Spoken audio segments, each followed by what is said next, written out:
Site ಹಾಗೂ flat ಕೊಡಿಸುವುದಾಗಿ ವಂಚಿಸಿದ ಸಚಿನ್ ನಾಯಕ್ ವಿರುದ್ಧ ಹೋರಾಟ ಜೋರಾಗಿದೆ.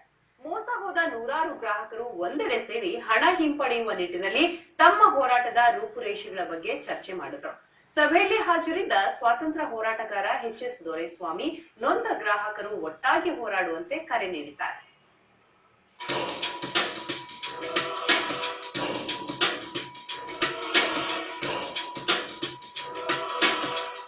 ಅರ್ಧ ಬೆಲೆಗೆ ಸೈಟ್ ಹಾಗೂ ಫ್ಲಾಟ್ ನೀಡೋದಾಗಿ ವಂಚಿಸಿದ್ದ ಸಚಿನ್ ನಾಯಕ್ ವಿರುದ್ಧ ಹೋರಾಟ ಮತ್ತಷ್ಟು ತೀವ್ರವಾಗಿದೆ.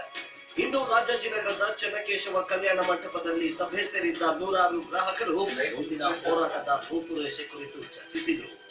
ಸಭೆಯಲ್ಲಿ ಭಾಗಿಯಾಗಿದ್ದ ಸ್ವಾತಂತ್ರ್ಯ ಹೋರಾಟಗಾರ ಎಚ್.ಎಸ್. ದೊರೆಸ್ವಾಮಿ ಗ್ರಾಹಕರ ಅಳಲು ಆಲಿಸಿ ಯಾವ ರೀತಿ ಹೋರಾಟ ಮಾಡಬೇಕೆಂದು ಸಲಹೆ ನೀಡಿದರು.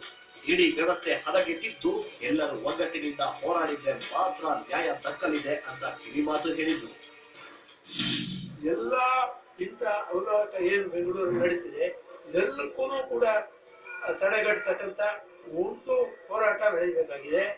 ಆ ಹೋರಾಟ ಯಾರನ್ನ ಕಟ್ಕೊಂಡು ಮಾಡಬೇಕಾಗಿದೆ ಅಂದ್ರೆ ಯಾರ್ಯಾರು ವಂಚಿತರಾಗಿದ್ದಾರೆ, ಯಾವ ಸಂಸ್ಥೆಗಳ ಮೂಲಕವಾಗಿ ಹಣನ ದೋಚಿದ್ದಾರೆ ಅವರ ವಿರೋಧವಾಗಿ ಆ ಎಲ್ಲ ಜನ ಕೂಡ್ಕೊಂಡು ಒಂದು ಹೋರಾಟವನ್ನು ಮಾಡಬೇಕು ಅಂತ ಅನ್ಕೊಂಡಿದ್ದೆ.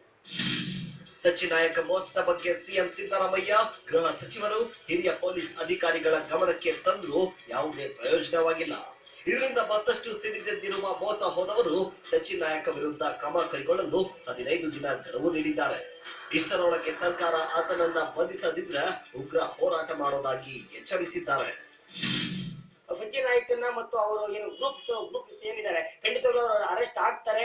ಆ ಒಂದು ಮಟ್ಟಕ್ಕೆ ತಂದು ನಮ್ಗೆಲ್ಲ ನ್ಯಾಯ ಒದಗಿಸಿಕೊಡ್ತೀವಿ ಅಂತ ದೊರೆಸ್ವಾಮಿ ಹೇಳಿದ್ದಾರೆ. ಯಾವ ಹೋರಾಟಕ್ಕೆ ನಮ್ಮ ಮಾಡಕ್ಕೆ ಸಿದ್ಧವಾಗಿದ್ದೀವಿ. ನೀವು ನಮ್ಮ ಜೊತೆ ತುಂಬಾ ಸಹಾಯ ಮಾಡ್ತಾ ಇದ್ದೀರಿ. ನೀವು ನಿಮ್ಮ ಕೋಆಪರೇಷನ್ ನಾವು ಇಷ್ಟು ಮುಂದೆ ಬಂದಿವಿ ಅಂತಂದ್ರೆ ನೀವು ಯಶಸ್ಸಿಗೆ ಕಾರಣ. ಸುವರ್ಣ ಚಾನಲ್ ಇದೆಯಲ್ಲ, ಖಂಡಿತವಾಗ್ಲೂ ನಮ್ಮ ಯಶಸ್ಸಿಗೆ ಅದೇ ಕಾರಣ ಅಂತ ಹೇಳ್ಬೋದು. ಖತರ್ನಾಕ್ ಸಚಿನ್ ನಾಯಕ್ ವಿರುದ್ಧ ನಡೆಸುತ್ತಿರುವ ಹೋರಾಟಕ್ಕೆ ಇದೀಗ ಸ್ವಾತಂತ್ರ್ಯ ಹೋರಾಟಗಾರ ದೊರೆಸ್ವಾಮಿ ಸಾಥ್ ನೀಡಿರೋದು ಗ್ರಾಹಕರ ಹೋರಾಟಕ್ಕೆ ಬಲ ಬಂದಂತಾಗಿದೆ.